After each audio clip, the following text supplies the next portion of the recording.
Mi dicono dalla regia che qui abbiamo il signor Botosso per un'intervista esclusiva. Eccolo qui. Ecco, possiamo intervistare il signor Botosso. Buonasera a tutti. Ci parli un po' della partita di questa mattina. Come le è sembrata l'impressione? Com'è l'impressione di questa partita? Beh, io penso che abbiamo fatto una buona gara. Abbiamo 12 ragazzi, uno più forte dell'altro. Abbiamo visto per piacere. Abbiamo uno più forte dell'altro, in giro vedo uno più forte dell'altro. Abbiamo ragazzi che sono molto disponibili. Abbiamo Giacazzoni che ragazzi. È forte comunque. Per favore resti con noi che la regia dopo. Scusa. Abbiamo Giacazzoni che basta dargli la palla ragazzi. Basta dargli la palla. La butta dentro. Mi dica un po', secondo lei il migliore in campo? Qual è stato? Il migliore del campo sicuramente Damiano Niero. Ha dato quello spicco in più che ci serviva per portare a casa i 3 punti. 3 punti molto importanti con una squadra molto cinica davanti a porta.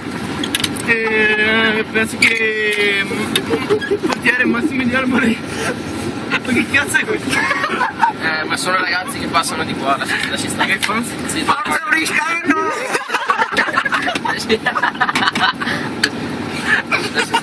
Sicurezza.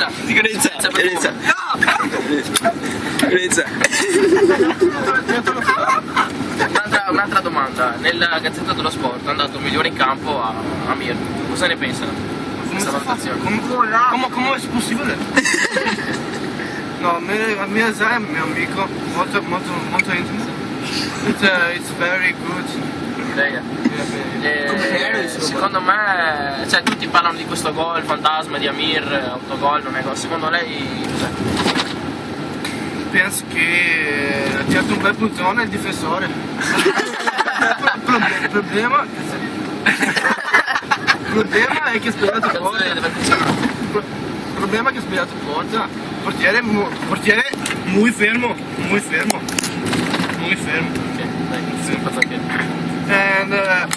L'ultima domanda, l'ultima cosa, vuole dire... Posso fare un saluto? Sì, faccio un saluto. Allora io penso che devo dire una cosa, però può dare la mano a lei? Sì. Yeah.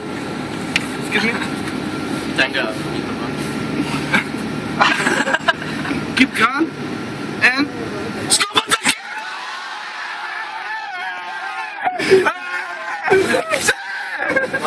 Vai in culo. Basta.